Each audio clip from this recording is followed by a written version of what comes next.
وہ عید کا دن تھا۔ ہر طرف چہل پہل تھی۔ لوگ عمدہ لباس پہنے عید کی نماز ادا کرنے کے بعد اپنے اپنے گھروں کی طرف رواں دواں تھے تاکہ گھر والوں کو عید کی مبارکباد دے سکیں۔ لیکن ایک نوجوان ایسا بھی تھا جس کے قدم اپنے گھر کی بجائے کسی اور سمت اٹھ رہے تھے۔ یہ بات نہیں تھی کہ وہ نوجوان اپنے گھر والوں سے خفا تھا یا اسے کسی دوست یا رشتہ دار سے ملنا تھا یا کسی تفریح کے لیے جانا تھا، بلکہ وہ نوجوان ایک بہت بڑے عالم کے مکان پر جا کر رک گیا۔ نوجوان نے دروازے پر دستک دی اور اجازت ملنے پر اندر داخل ہو گیا۔ عالم نے نوجوان سے پوچھا، تم عید کی نماز پڑھ کر گھر نہیں گئے؟ نہیں، نوجوان نے جواب دیا۔ کچھ کھا لو۔ عالم نے کہا، جی نہیں، اس کی ضرورت نہیں۔ نوجوان نے کہا، پھر کیا ارادہ ہے؟ عالم نے پوچھا، حدیث بیان فرمائیے۔ نوجوان نے جواب دیا۔ بزرگ نے اس نوجوان کو کتاب لانے کا حکم دیا۔ نوجوان کتاب نکال کر لایا۔ بزرگ نے 40 احادیث بیان کیں۔ نوجوان نے کہا، اور فرمائیے۔ یہی کافی ہیں۔ بزرگ نے فرمایا، اگر تم نے یہی حدیثیں یاد کر لیں تو تمہارا شمار حفاظ میں ہوگا۔ میں نے یاد کر لیں، نوجوان نے انکشاف کیا۔ بزرگ نے نوجوان کے ہاتھ سے کتاب لے لی اور فرمایا، بیان کرو۔ نوجوان نے وہ تمام 40 احادیث لفظ بہ لفظ بیان کر دیں جو ابھی چند لمحے پہلے بزرگ نے ان کے سامنے بیان کی تھیں۔ بزرگ کے لبوں کو جنبش ہوئی۔ انہوں نے فرمایا، جاؤ، تم علم حدیث کے بلند پایا عالم بنو گے۔ یہ نوجوان تھے مالک بن انس، جو آگے چل کر امام مالک کہلائے، اور وہ بزرگ تھے امام ابن شہاب الزہری، جن سے علم کے حصول کے لیے حضرت امام مالک رحمۃ اللہ علیہ نے بھی یہ گوارا نہ کیا کہ نماز کے بعد گھر چلے جائیں۔ خود امام مالک کے کہنے کے مطابق میں نے سوچا کہ آج کا دن ایسا ہے کہ امام ابن شہاب فارغ ہوں گے، اس لیے علم دین حاصل کرنے کے لیے یہ شوق، جستجو، تڑپ اور لگن تھی جس نے امام مالک رحمۃ اللہ علیہ کو فقہ کے اماموں میں بلند مرتبے پر فائز کیا۔ آپ کی پوری زندگی ایک روشن مینار کی مانند ہے جس سے آنے والی نسلیں نور کی کرنیں لے کر اپنی سیرتوں کو منور کر سکتی ہیں۔ حضرت شیخ الہند رحمۃ اللہ علیہ کا حافظہ اتنا تیز تھا کہ ایک مرتبہ کتابیں باہر دھوپ میں رکھوانے کے لیے نکلوائیں۔ ایک کتاب کو دیمک لگ چکی تھی۔ شاگرد نے کہا، حضرت اس کتاب کو تو دیمک لگ چکی ہے۔ فرمایا، اس کے جو ورق دیمک نے کھا لیے ہیں وہ تم زبانی لکھ کر ساتھ لگا دو۔ اس نے کہا، حضرت میں نے تو یہ کتاب پچھلے سال پڑھی تھی، مجھے تو یاد نہیں۔ فرمایا، تم نے پچھلے سال پڑھی اور بھول گئے۔ اس کے بعد حضرت رحمۃ اللہ علیہ نے اپنی یادداشت سے ان صفحات کی عبارت کو زبانی لکھوا کر ساتھ چسپاں کر دیا۔ حضرت مولانا رشید احمد گنگوہی رحمۃ اللہ علیہ کے پاس ایک نواب صاحب آئے۔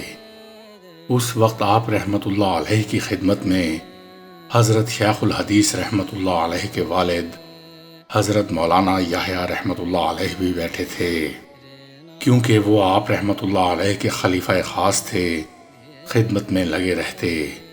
انہوں نے نواب صاحب کے لیے خانقاہ کا فالتو قالین بچھا دیا۔ حضرت رحمۃ اللہ علیہ کو پتہ چلا تو فرمایا، مولانا یحییٰ صاحب، وہ قالین کہاں ہے؟ نواب صاحب سامنے بیٹھے ہوئے تھے۔ مولانا یحییٰ نے کہا، حضرت میں نے نواب صاحب کے لیے بچھا دیا ہے۔ فرمایا، اچھا، نواب صاحب کو قالینوں کی کمی ہو گئی ہوگی۔ نواب صاحب کی عادی طبیعت تو وہیں صاف ہو گئی۔ پھر تھوڑی دیر گزری تو دسترخوان بچھایا گیا، نواب صاحب بھی آئے، حضرت رحمت اللہ علیہ بھی بیٹھے اور محمود الحسن بھی آ گئے جو بعد میں شیخ الہند رحمت اللہ علیہ بنے۔ نواب نے ایک طالب علم کو دسترخوان پر بیٹھے دیکھا تو حیران ہوئے۔ حضرت نے فوراً فرمایا، نواب صاحب، اگر طالب علم کے ساتھ بیٹھنا اچھا نہیں لگتا تو آپ کہیں علیحدہ بیٹھ کر کھا لیں، محمود الحسن اور میرے تو جینے مرنے کا ساتھ ہے۔ امام غزالی رحمت اللہ علیہ نے ایک عجیب انداز سے یہ بات سمجھائی ہے۔ فرماتے ہیں کہ ایک بادشاہ کا بڑا باغ تھا جس کے کئی حصے تھے۔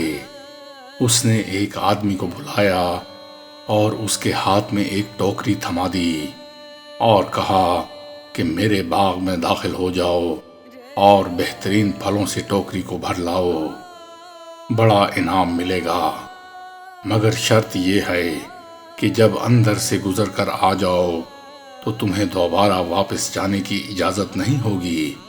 اس نے کہا، چلو یہ تو کوئی بڑی بات نہیں۔ وہ ٹوکری لے کر چل پڑا، ایک طرف سے دروازے میں داخل ہوا، دیکھا کہ اس کے اندر پھل ہیں مگر پسند نہ آئے۔ اگلے درجے میں داخل ہوا، یہاں پھل پہلے سے بہتر تھے، پھر اگلے درجے میں بہت بہتر تھے اور اس کے اگلے درجے میں بہت ہی بہترین تھے۔ یہاں دل میں خیال آیا کہ اب تو میں کچھ پھل توڑ لوں، پھر سوچنے لگا آگے سب سے بہتر پھل توڑوں گا۔ جب اگلے اور آخری درجے میں داخل ہوا تو کیا دیکھتا ہے کہ وہاں پر تو کسی بھی درخت پر پھل نہیں ہے۔ افسوس کرنے لگا کہ اے کاش کہ میں نے پہلے درجے سے پھل توڑے ہوتے تو آج میری ٹوکری خالی نہ ہوتی۔ اب میں بادشاہ کو کیا منہ دکھاؤں گا۔ امام غزالی رحمت اللہ علیہ فرماتے ہیں، اے دوست، بادشاہ اللہ رب العزت کی مثال کی مانند ہے، اور انسان جو باغ میں جا رہا ہے وہ تیری مثال ہے، اور ٹوکری سے مراد تیرا اعمال نامہ ہے۔ زندگی کی مثال باغ کی مانند ہے اور اس کے مختلف حصے تیری زندگی کے ہر دن کی مانند ہیں۔ اب تجھے ہر دن میں نیکیوں کے پھل توڑنے کا حکم دیا گیا، لیکن تو روز سوچتا ہے کہ میں کل سے نیک بن جاؤں گا، یعنی اگلے درجے سے پھل توڑوں گا۔ تیرا اگلا دن نہ آ سکے گا اور تجھے اسی دن اللہ کے حضور جانا پڑے گا۔ سب ٹھاٹ پڑا رہ جائے گا جب لات چلے گا بنجارا۔ احمد بن المہدی رحمت اللہ علیہ فرماتے ہیں، ایک رات کا ذکر ہے، میں بغداد میں تھا کہ ایک عورت میرے پاس آئی اور مجھے بتایا کہ وہ اچھے گھرانے سے تعلق رکھتی ہے، مگر اس وقت وہ ایک آزمائش میں مبتلا ہے، اور بولی، آپ کو خدا کا واسطہ میرا پردہ رکھ لیجئے۔ تو میں نے کہا، آخر بتاؤ تو صحیح، تم کس آزمائش میں مبتلا ہو؟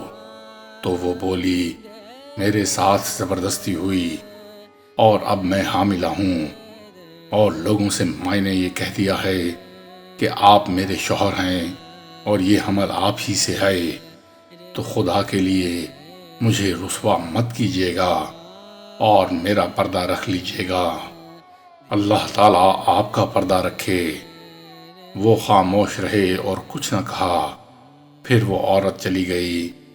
پھر کچھ پتہ نہ چلا، یہاں تک کہ اس کے یہاں ایک بیٹے کی ولادت ہوئی، تو محلے کے امام چند پڑوسیوں کے ساتھ مجھے بیٹے کی مبارکباد دینے کے لیے آئے۔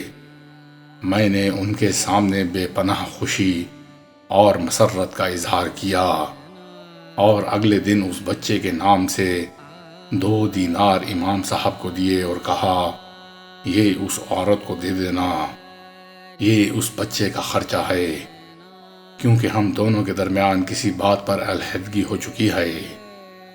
پھر میں ہر مہینے 2 دینار امام کے ہاتھ پر رکھتا اور کہتا، یہ بچے کا خرچہ ہے، یہاں تک کہ 2 سال کا عرصہ گزر گیا۔ پھر ایسا ہوا کہ اس بچے کا انتقال ہو گیا اور لوگ میرے پاس تعزیت کے لیے آنے لگے۔ میں ان لوگوں کے سامنے تسلیم و رضا کا اظہار کرتا رہا۔ 1 ماہ گزرنے کے بعد ایک رات وہ عورت میرے پاس آئی اور ساتھ میں وہ دینار بھی لے کر آئی جو میں امام کے ہاتھ اسے بھیجا کرتا تھا۔ وہ کہنے لگی، اللہ تعالیٰ آپ کا اسی طرح پردہ رکھے جیسے آپ نے میرا پردہ رکھا۔ تو میں نے کہا، یہ دینار بچے سے متعلق تھے، اب یہ تمہارے ہیں، تم اس کا جو چاہو کرو۔